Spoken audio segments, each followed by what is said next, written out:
Bismillahirrahmanirrahim.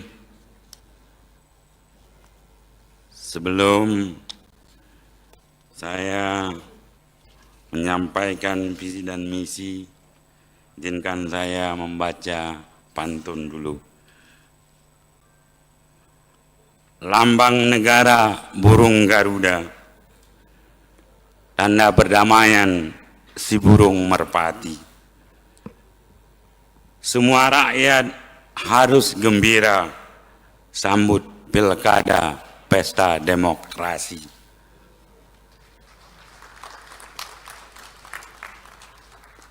Produksi pala di Aceh Selatan, Kecamatan Semadan, penghasil kemiri. Tahapan pilkada sedang berjalan, hindari kecurangan dan agitasi.